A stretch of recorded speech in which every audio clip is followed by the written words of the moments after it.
آغاز کرتی ہوں پاک پروردگار کے نام سے جو ہم سب کا خالق اور مالک ہے۔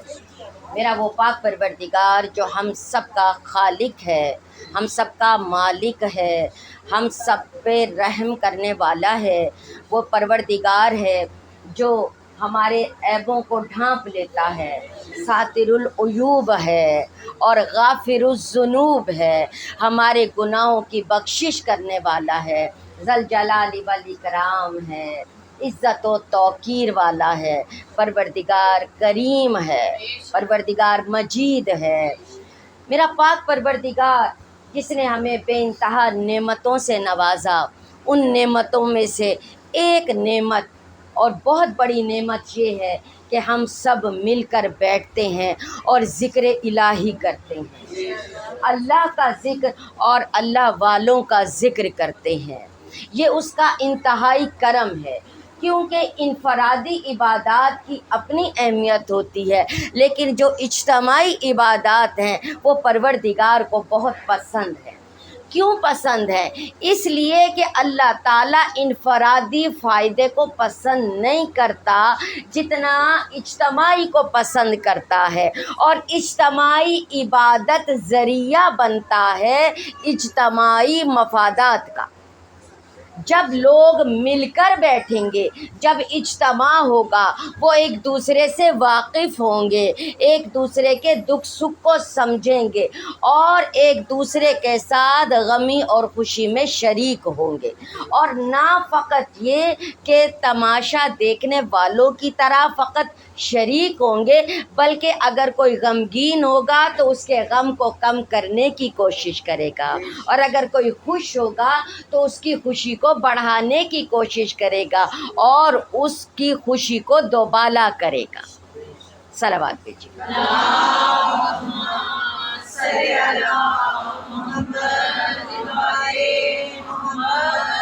جیسا لگے جیسے اذان کی آواز۔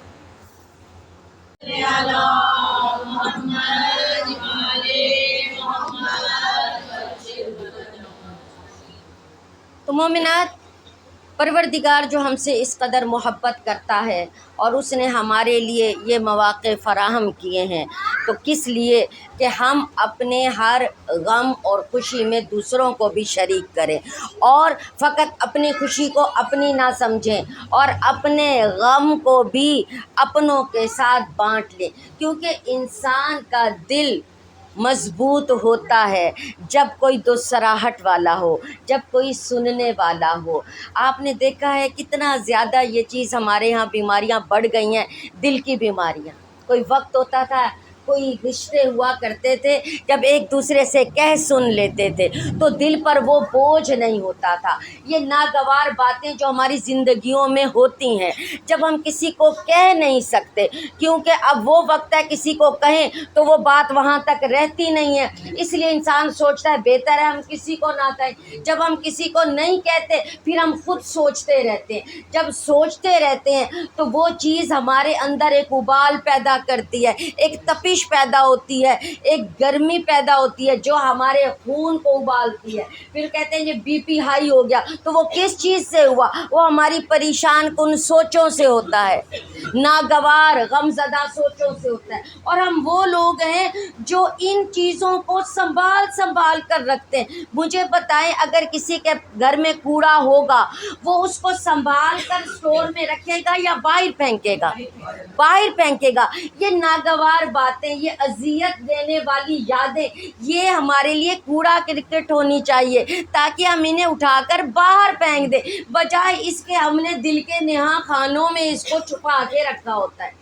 فلاں وقت، فلاں سال، فلاں تاریخ کو فلاں نے میرے ساتھ یہ کیا تھا، تو وہ یہ چیزیں اکٹھی ہوتے ہوتے آخر انسان ہے کتنا، اب دل میں اتنی چیزیں تو اکٹھی نہیں ہو سکتی، وہ پھر اپنا کام دکھاتی ہیں، تو بہتر ہے کہ ان چیزوں کو نکال دیا جائے۔ اب بات میں یہ کر رہی تھی کہ کہیں کس کو، کسی کو کہتے ہیں قابل اعتبار بہت کم لوگ رہ گئے ہیں، اور کچھ بھی نہ ہو سکتا ہے کوئی ہمارا بہت کلوز ہو، ہم اس سے بات کریں اور وہ کسی اور کو تو نہ کہے، لیکن اپنا اس کا کوئی بہت کلوز ہو اس کو کہہ دے۔ ہماری تو ہو گئی بے پردگی کہ ہم تو جو چاہ رہے تھے کہ کسی کو پتہ نہ چلے وہ انہوں نے تو کہہ دیا، جب ہمیں پتہ چلے گا ہم کہیں گے آپ نے اس کو نہیں، وہ نہیں کسی کو کہتے، اب وہ کسی کو نہیں کہتے تو پھر ہم خود ہی ان کو بتا دیتے۔ تو اب اس کا کیا نتیجہ ہے؟ اب کیا کرنا چاہیے؟ اس کا بہترین ایک طریقہ ہے، میرے اور آپ کے آقا جناب علی ابن ابی طالب علیہ السلام فرماتے ہیں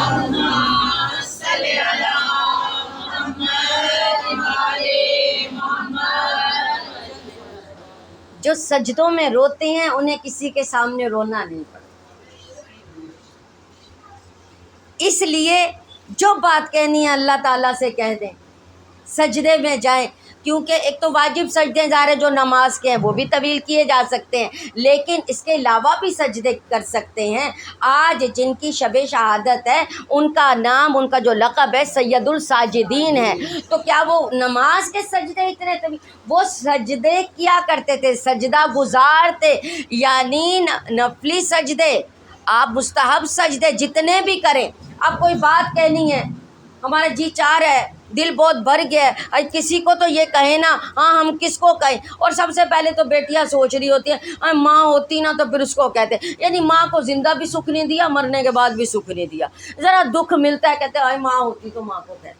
ماں کو زندگی میں بھی سکھ دے دیں خدا کے لیے، اور مرنے کے بعد بھی ان کو کوئی سکھ کی خبریں ہی پہنچائے۔ یہ ہماری اپنائیت ہوتی ہے کہ ہم سمجھتے ہیں کہ جو ہمارا اپنا ہے ہم اس سے اپنا دکھ شیئر کریں، لیکن خود سوچیں جو اپنا ہے وہ آپ کی خوشی بھی تو چاہتا ہوگا، ہر وقت ان کو ہم دکھ کی باتیں بتائیں؟ ان کی بھی تو آخر ایک لمٹ ہوتی ہے نا، حد ہوتی ہے، وہ بیچارے بھی کب تک سہیں گے؟ اگر زندگی اپنوں کی چاہتے ہیں اور یہ چاہتے ہیں کہ کوئی ہماری بیک پہ رہے، کوئی تو ایسا ہو جس سے ہم مل کر بیٹھ کر بات کر سکیں، تو اس کو خوشیاں دیں، نہ کہ ان کو غم کی باتیں بتائیں۔ تو بہتر طریقہ یہ ہے، جو خالق ہے وہ تو 70,000 ماؤں سے بھی زیادہ پیار کرتا ہے، اب ایک ماں کے لیے ہم چاہ رہے ہوتے ہیں تو اسے کیوں نہیں بتاتے؟ سجدے میں جائیں، اللہ سب سے زیادہ قریب انسان کے حالت سجدہ میں ہوتا ہے، جب وہ سجدہ کرتا ہے اللہ سب سے زیادہ قریب ہوتا ہے اس کے۔ تو سجدے میں جائیں، بتائیں اللہ کو میرے ساتھ رباب نے ایسے کیا، میرے ساتھ سکینہ نے ایسا کیا، میرے ساتھ فلاں نے، اللہ تعالیٰ اس نے ایسے کیا، اللہ تعالیٰ یہ بہت ایسی ہے، بہت ویسی ہے، فلاں ایسا ہے، ساری باتیں اللہ کو کہہ دیں۔ اور میں آپ کو شرطیہ کہتی ہوں، اللہ کسی کو بھی نہیں بتائے گا، کہیں انسلٹ نہیں ہوگی، کہیں بات نہیں پھیلے گی، اور بلکہ اللہ کو بتانے سے اللہ تسکین دے گا دل میں، اللہ دل کو مضبوط کر دے گا، کیونکہ وہ یہ کہے گا اس بندے نے مجھے اپنا سمجھا۔ اللہ تو ہمیں اپنا سمجھتا ہے، ہم اللہ کو اپنا نہیں سمجھتے۔ اللہ تو کہتا ہے میں تمہارے بہت قریب ہوں، لیکن دل پہ ہاتھ رکھ کر کہیں کیا اللہ کہ ہم بھی قریب ہیں یا نہیں؟ اللہ کی بات تو غلط ہو ہی نہیں سکتی۔ اللہ جب کہتا ہے کہ نحن اقرب، میں تو بہت ہی قریب ہوں من حبل الورید، جو شہر گم میں اس سے بھی زیادہ، لیکن کیا ہم بھی قریب ہیں؟ ہم قریب نہیں ہیں، ہم نے ایسے کام کیے ہوئے ہیں کہ جن کی وجہ سے ہماری آواز اللہ تک پہنچ نہیں پاتی، باوجود اس کے کہ اللہ ہمارے بہت قریب ہے۔ کیوں؟ اس لیے کہ ہم کلام الہی سے دور ہو گئے ہیں۔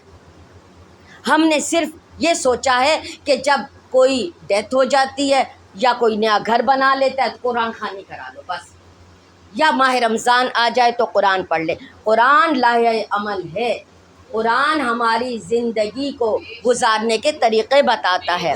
میرا پاک پروردگار سورہ بنی اسرائیل میں 15واں سپارہ ہے اور آیت نمبر 15 ہے، اس میں ارشاد فرماتا ہے من اہتدی فإنما یہتدی لنفسہ ومن ضل فإنما یضل علیہا ولا تزر وازرۃ وزر اخری۔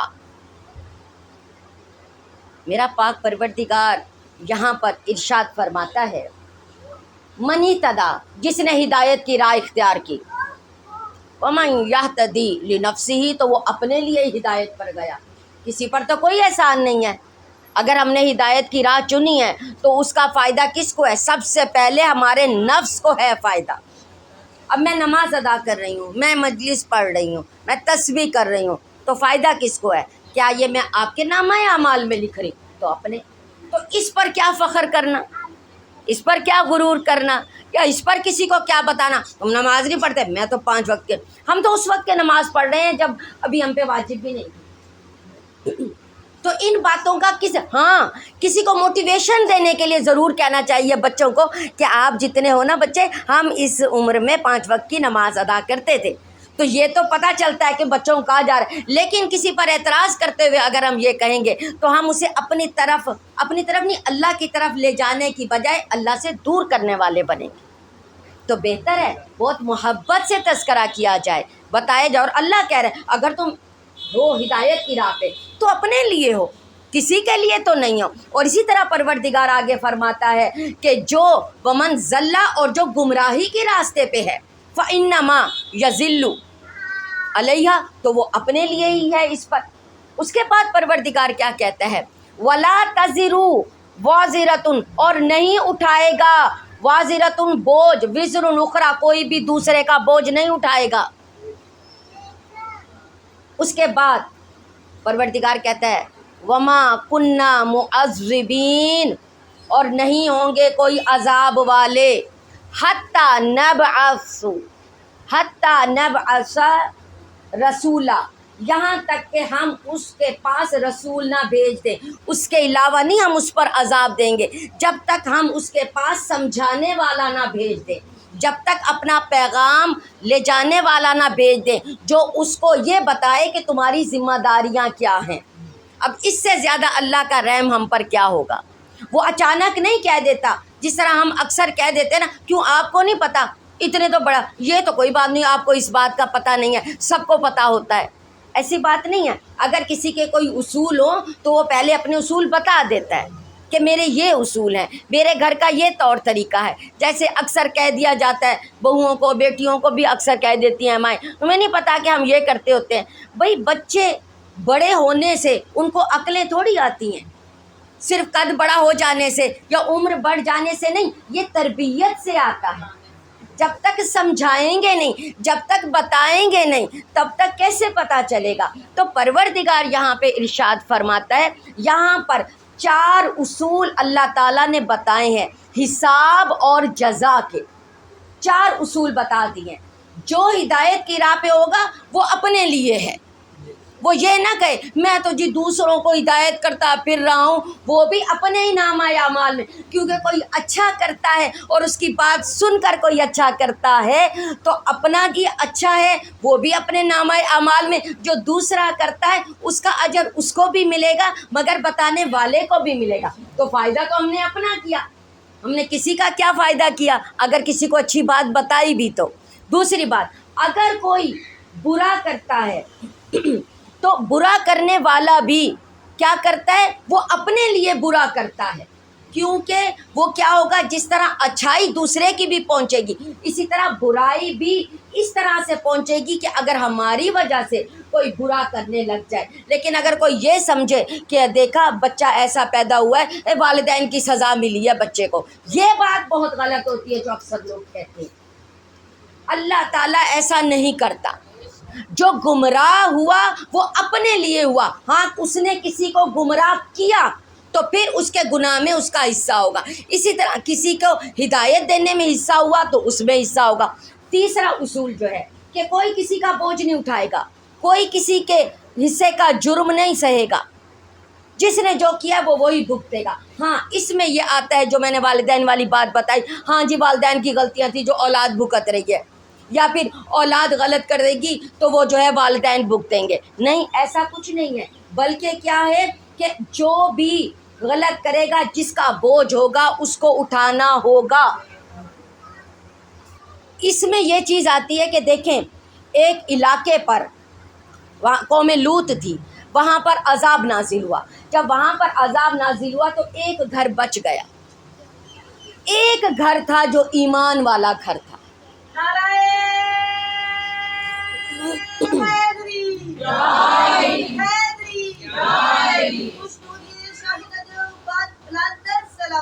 اللهم صل على محمد اللہ نے جو عذاب نازل کیا وہ سب پہ کیا. اس غلیظ قوم پر اللہ تعالیٰ نے عذاب نازل کیا، لیکن وہ ایک گھر بچ گیا.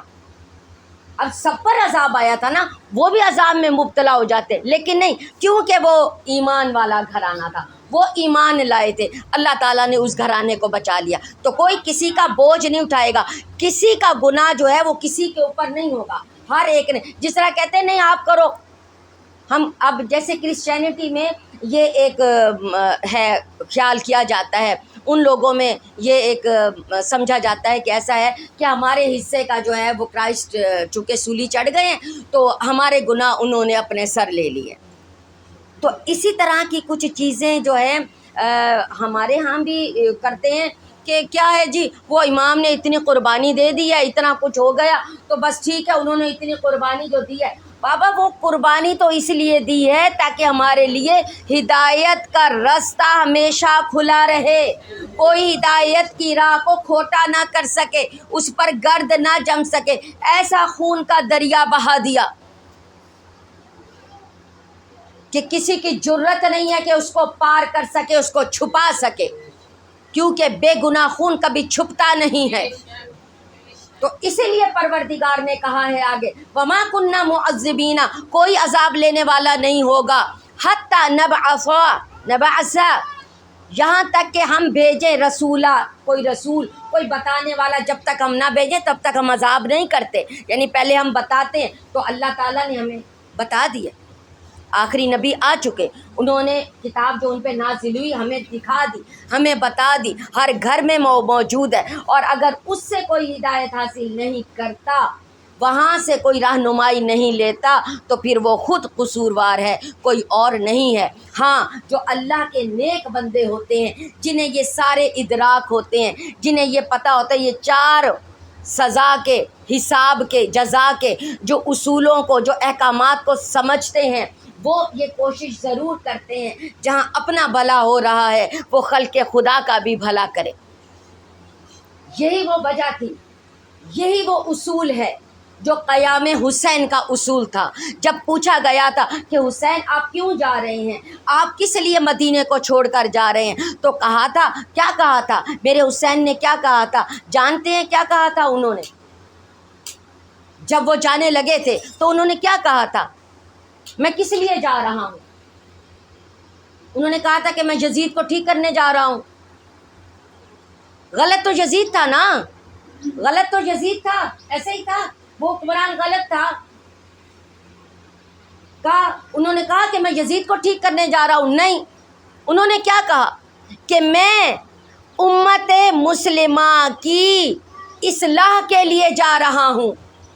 میں کہوں یبنا رسول اللہ، اے امام، غلط تو یزید ہے، آپ کہہ رہے ہیں میں امت کو ٹھیک کرنے کے لیے جا رہا ہوں، امر بالمعروف و نہی عن المنکر کروں گا، تو غلط تو یزید ہے.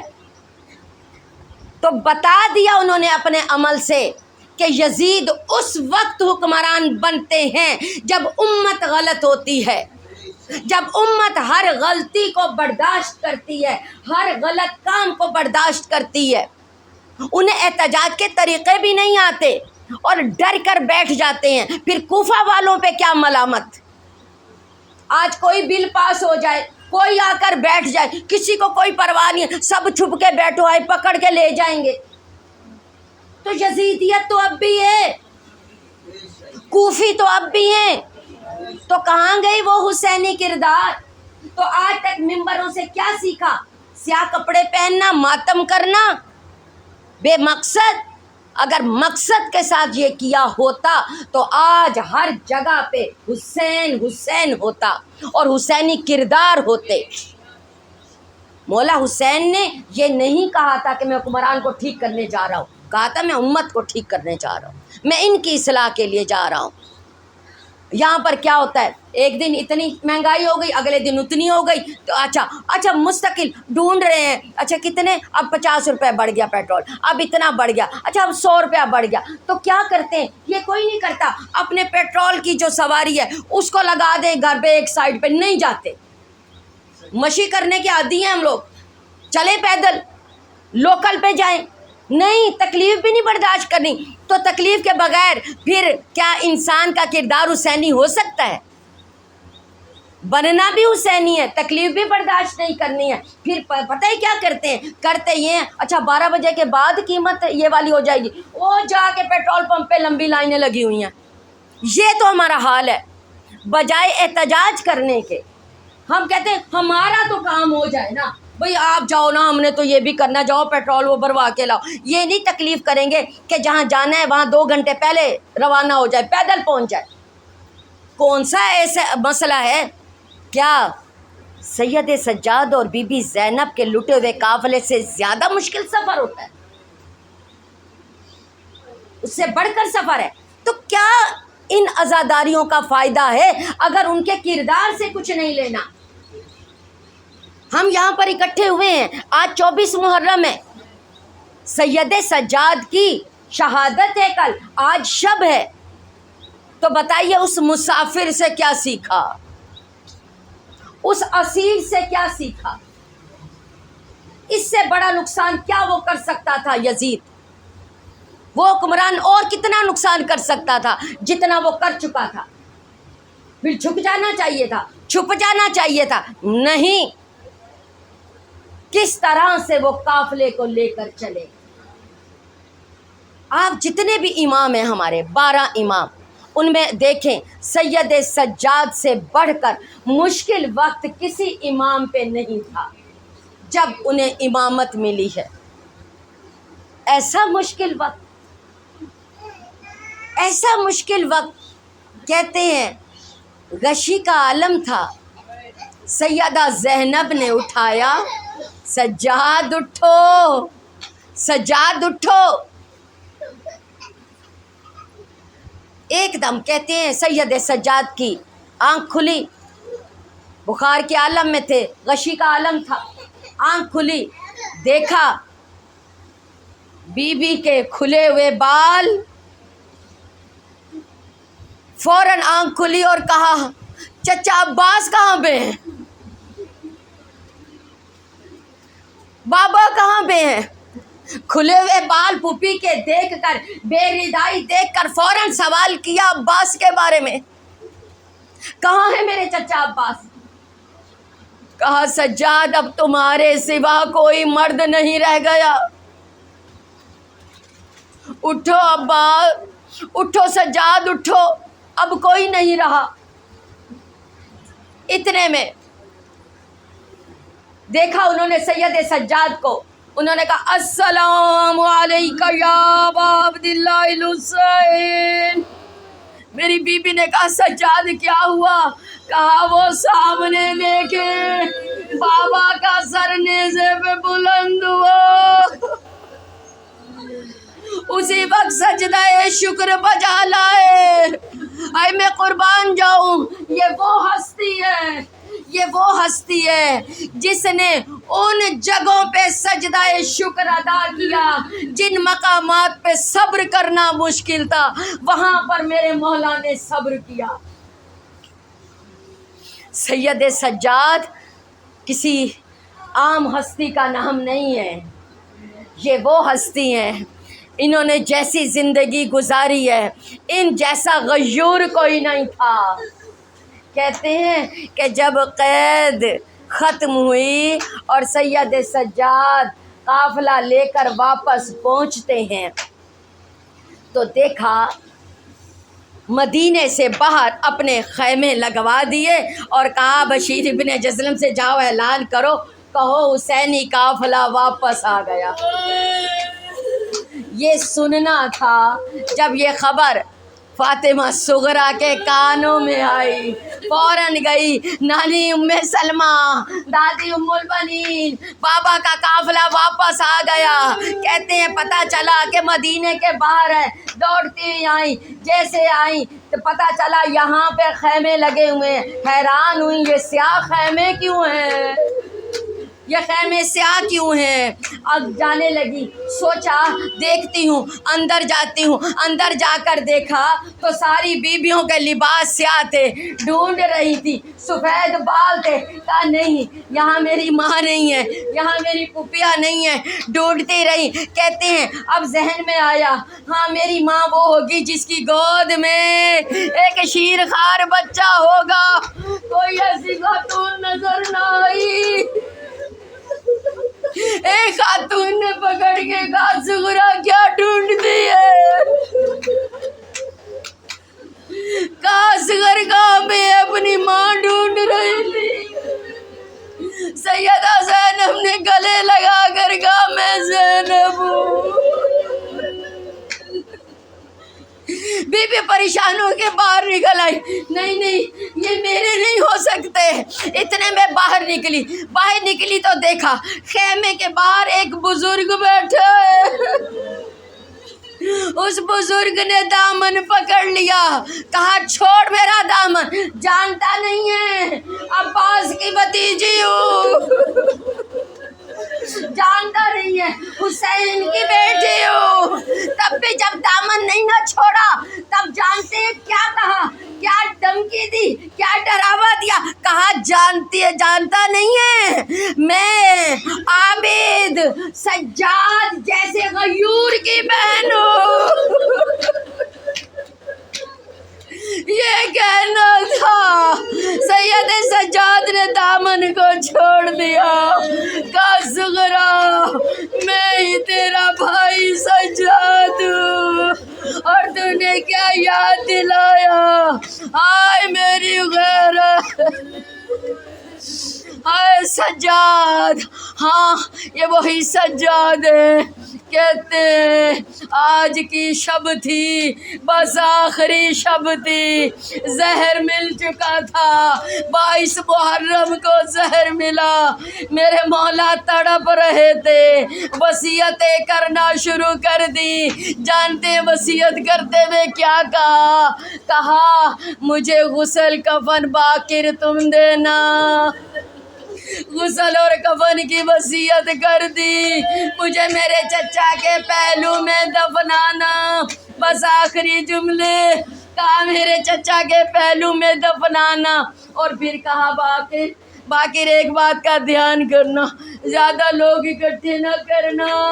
کہا مولا باقر نے کہا ہر بیٹے کی خواہش ہوتی ہے جب جنازہ ہو، جب باپ کا جنازہ ہو تو پھر لوگ آئے، غسل کفن کے بعد جنازے کو اٹھا کر لے کے جائیں، چیخ مار کے روئے، بے ہوش ہو گئے۔ جب ہوش میں آئے تو کہا بس یہی جملہ، ہائے میں بھی تو بیٹا تھا، ہائے میں بھی اپنے باپ کا بیٹا تھا، ہائے جوان بیٹا کس طرح بے گور و کفن چھوڑ کے آ گیا، اپنے بابا کی لاش کو چھوڑ دیا۔